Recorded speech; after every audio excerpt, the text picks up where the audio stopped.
Welcome to our YouTube channel, the Stenography Academy Indore, for highly upgraded dictations of English shorthand with clear pronunciation. Like, share, subscribe our channel.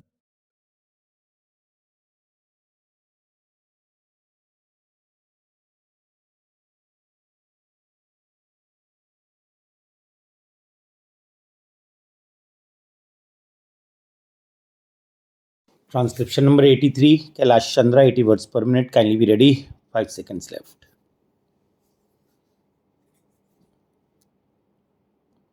Sir, we in Parliament are being asked to endorse the proclamation. At the same time, we have not been furnished with the report which the governor had sent to the president. Now, how can we give our verdict on a matter of such importance until and unless all the material facts warranting the proclamation under Article 356 of the Constitution are placed before us? Yesterday, the Home Minister said that this report contained only certain facts and figures with regard to the party positions in the dissolved Andhra Assembly. In that case, what is the objection to placing that report before us? It would not give us anything particularly new except certain arrangement of figures made by the governor of Andhra with a view to advising the president as to the course he should take. We submit that his report contains something else. It was the duty of the government to place the entire report before us for the closest possible scrutiny and the most meticulous examination by members of this house and of the other house. Because this report lies at the bottom of the whole thing as far as the constitutionality of the action of the president is concerned. Therefore, I submit that a fiat of the executive is sought to be endorsed by Parliament without telling us the grounds on which that fiat had been exercised. Constitutionally, this is improper. Then, sir, the president also says that he had considered other information received by him. We have not been told yet as to what was this other information. Neither have we been told about the source of such information. I do not know exactly on what basis the president applied his mind to the subject. We know that we cannot make any reflection on the president. He is a very wise man and wiser still by virtue of the occupation of the presidency. But I think we can call in question whether his mind had been rightly applied in a matter of such great importance and national concern. Our contention is that the president has not been in a position to apply his mind fairly and squarely to this subject because the report which had been submitted to him had been perverse, distorted, and false. Our contention also is that the other reports which had been submitted to him are not fully objective and truthful. This we are in a position to say all the more because if the case for the government was so foolproof, Dr. Katsu would have been the last person to withhold his report from us.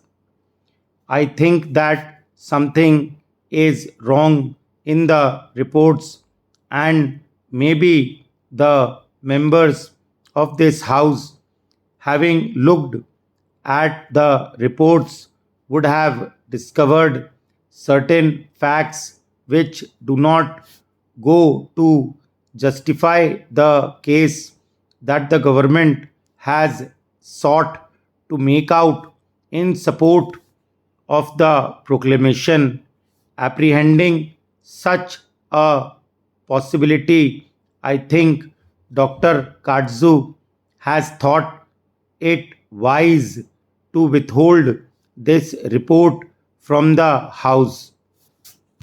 Having done it, he asks us to endorse almost blindfold a measure which is described as undemocratic even by certain members of the Congress party. Many constitutional points have been touched. It has been sought to be made out in this House that this is the best democratic step that the government could take. We say this is not at all a democratic step which has been taken. We are supposed to have a parliamentary system. We must have our own conventions. We have got our own constitution, but we are told time and again in this house and in the other house that there are the British constitution and their parliamentary practice which one should imitate. Now imagine a situation of this sort in England.